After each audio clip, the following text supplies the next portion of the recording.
Hello YouTube. Well, this is a car that we went to go look at yesterday. As you've seen on the other videos, I ended up buying it.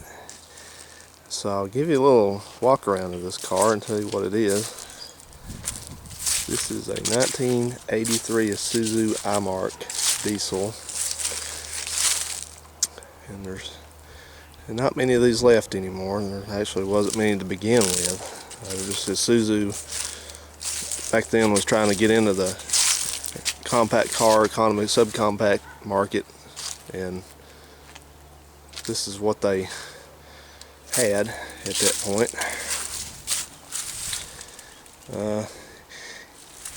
If the style of this car looks vaguely familiar, it should, because this is just a version of GM's what they call the T-car platform. It was a kind of a global platforms. It's made under several different names. Isuzu, this was called a Isuzu iMark here. It was called a Isuzu Gemini in Japan, and probably maybe a couple other places. I think it was also marketed as a Vauxhall, if that's how you pronounce that. If it's not, excuse me. And also an Opel Kadett. As a matter of fact, this car is very closely related to 1974 through I don't know what year they ended production in that one, but whatever, Opel Kadett, Opel Mana. If you ever see a coupe version of this car, you really will recognize that. Oh yeah, and Chevette, the 76 through 80, whatever it was, 86 Chevette,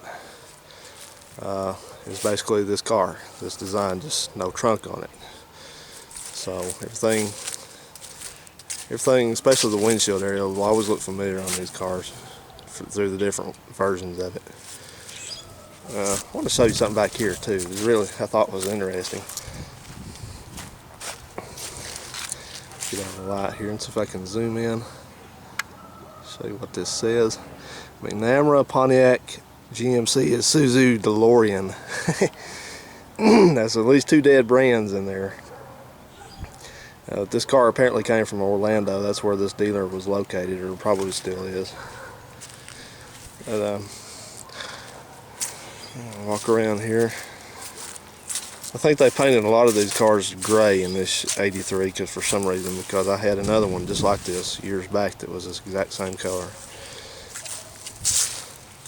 And here's what the engine looks like. This is a 4-cylinder 1.8 liter diesel engine. The model number is a 4FB1. It's really a great engine. These engines, they're pretty closely related to a VW. I'm sorry, to a Isuzu gas engine, like a VW engine, VW diesels. But the difference is that these engines are really overbuilt, and they don't have the head gasket problems and warped head problems and cracked head problems that a VW engine it tends to have, luckily. So they just run forever. As long as you keep the timing belt changed on them, they just go and go. I've not seen one yet that's been worn out. I think this engine makes about, I think it's right about 51 horsepower, and I'm not sure where that's at, but I know this engine will rev to 5,000 RPM without problems. I mean, it's intended to if necessary. Of course, here in front you see this is a timing belt cover. Timing belt, and it also runs the injection pump. And over here, this is the, let's get a better view of this. This is the water separator, fuel filter assembly for the diesel fuel. That's a priming pump on the top. In case you run it out of diesel, you can help prime the engine that way with that. That's the induction system. Air filters over here, brakes. So I have a clutch-driven fan. I keep saying things kind of a little bit off. I'm sorry about that. I mean an engine-driven fan, a clutch fan. Big battery. These just use a single battery. This This is indirect injected, so it's not. It does have glow plugs. As you can see, down in here, that's the bus bar that's the tops of the injectors. And this car, actually, believe it or not, had air conditioning on it. Still got all the equipment, but it's locked up, like a lot of them do. So it's pretty much useless now. You ever drive one of these cars, you would be curious. I guess being in Florida, everything has to have air conditioning down there, but this really is not the kind of car to use it on.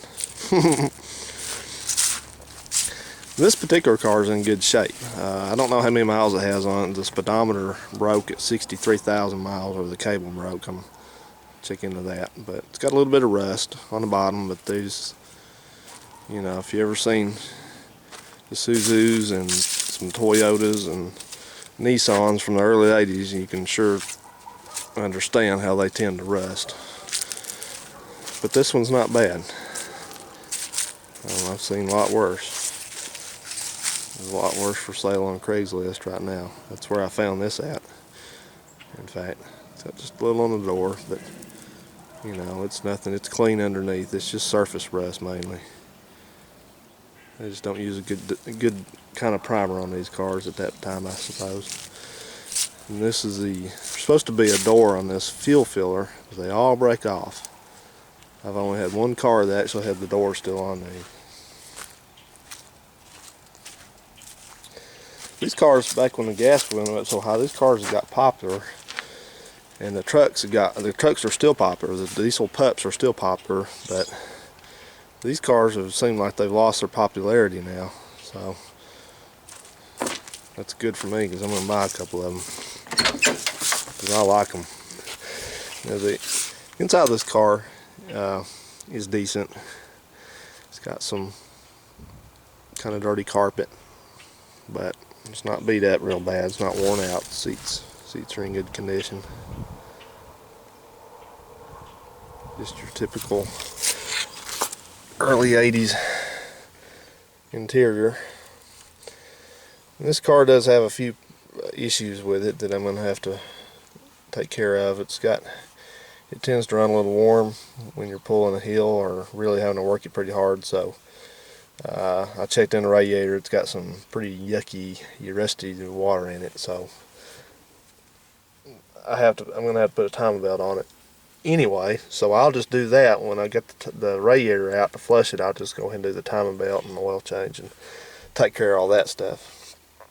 It's got a little package shelf under here. Door mounted speakers. This is about as good as it got in the 82, 83. It's got full gauges. You see it stopped at 63,000 miles. We used a half a tank of fuel coming from Atlanta, a little bit under half a tank, and that's seems like a lot, but actually these tanks, this is only about a 13-gallon tank, so 12 or 13 gallon. So it didn't, it did pretty well. Just warning lights. It's supposed to have a glow plug light. I think that's, if I can reach down in here, I think that's that one. There's just no, I think then they were trying to, people were sensitive to having to wait for an engine to warm up with the glow plugs back then, so they just took the glow symbol off of it. It's there and it lights up, but they just want stupid consumer people to not pay attention to that. And over here, I'm getting close to my time here. I'm gonna have to make this quick, but over here it's got rear defrost. Got two of them for some reason. That's weird. And headliners, just kind of starting instructions here. Oil change instructions. It's weird. It says you're supposed to change the oil every 3750 and the filter every second oil change. Well, I don't do that, and I don't suggest anyone do it either. Just change them both at 3,000 on these. Make a real quick little shot here. Clarion AM/FM stereo, which doesn't work. Okay, there we go, guys.